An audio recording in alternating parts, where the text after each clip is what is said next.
Hey everyone, this is James. It's May 1st, about 5:45 p.m. Eastern Standard Time. It's a 4-hour chart of Bitcoin, BTC, USD on the Bitfinex exchange. First of all, this is not investment advice. And then second of all, I like to just talk about the bubble euphoric stage to a series of lower highs and lower lows that essentially set the stage for a bear market, which is essentially the blow off from the bubble, although we are now starting to change that direction, okay? So we've exited the bubble stage. This is the aftermath, and it looks like we may be trying to form what is known as normalization, okay? And the normalization is not a rapid price increase that you see here, okay? This is the bubble phase. I think a lot of people think that's still going to come out of here and we're just gonna shoot to the moon. I think there's like articles now for like $200 trillion Bitcoin by the end of the year. Just crazy things. Now I'm being facetious there, but there are some wild articles out there that really just blow your mind how anyone could even come up with that analysis. But anyways, the point is that if we're forming higher lows and higher highs, then we're going to continue grinding higher in a bull market that I think could easily last the rest of the year. And as we do that and work our way up, then I do see us potentially rivaling this 20,000 top, maybe by year end or maybe by early next year, as long as we can maintain this steady upflow structure, which is a structure of higher highs and higher lows, okay? So anyways, let's break down the bars real quick. So what we have here, my orange line, is just the current downtrend line that we see here. It's just a simple, basic line. I don't put a lot of weight on this line because I know there's probably a trillion other people looking at this as well. We do have a few touches of this line, just kind of signifying that, hey, there's some more selling pressure in this market, okay? So you see lines going down, there's obviously selling pressure. You see lines going up, there's obviously buying pressure. That's all these charts represent, buyers, sellers. The energy between them, these lines are based on frequency. I do not trade based on lagging indicators. I do check the volume every now and then, but one thing I've noticed is that the volume is kind of starting to taper off here, and it's more than likely because we're going range bound. Range bounds horizontally.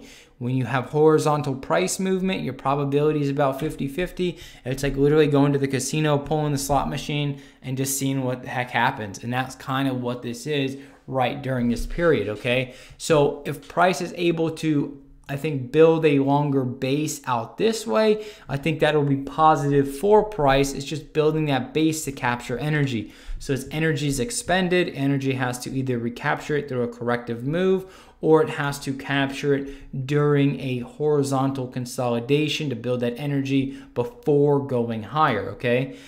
So far we don't have a lot of vertical price movement. We did here, we worked off that energy. We did here, worked off that energy. And now the question is, do we continue stair-stepping upward, or are we going to provide a deeper corrective move due to a profit-taking event and then heading higher?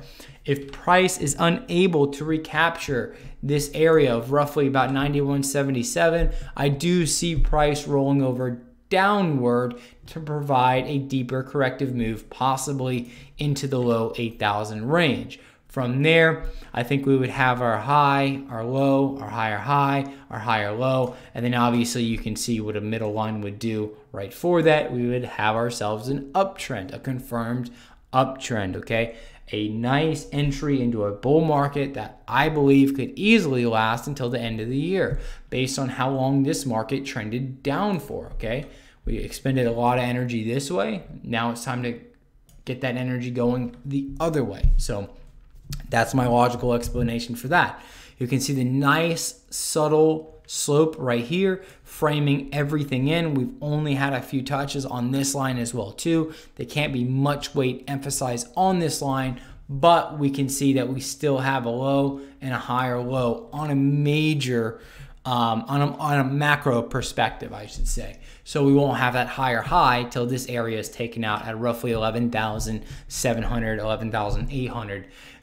So anyways, that's what I see here. If price is able to break back above this area, okay, two things are going to happen. Either we are going to oscillate around this, like we're on a skewer, build that energy before making another move, or what's going to happen is that price is going to break above this line, and then work its way to that 10,000 level, creating a higher high yet once again, okay?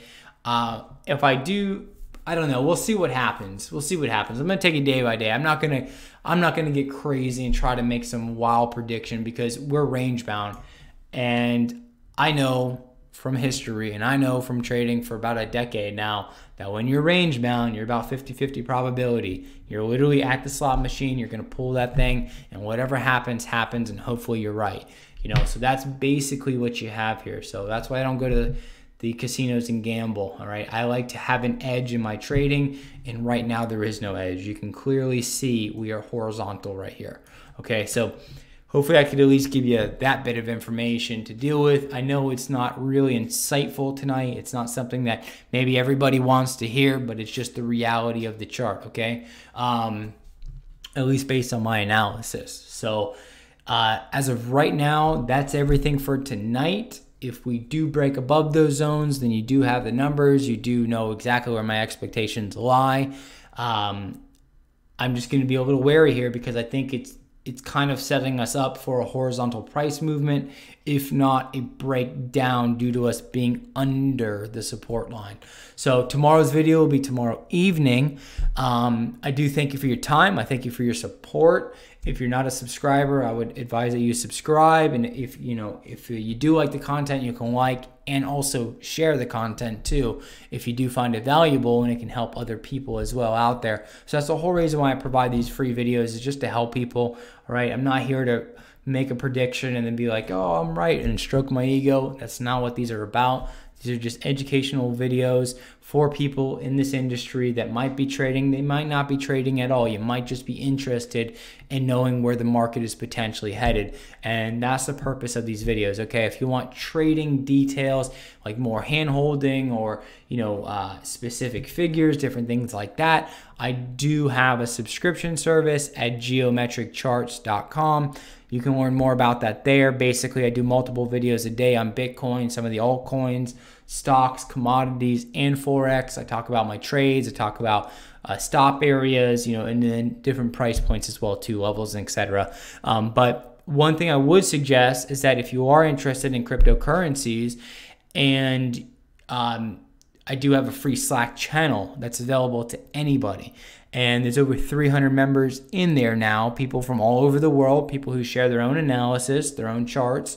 They share news. It's just a real nice, friendly community to be a part of, especially if you're interested in cryptocurrencies, okay? It's not just Bitcoin only that people talk about, but it's just a nice, friendly community to where if you do have questions, more than likely there'll be somebody to help you out there.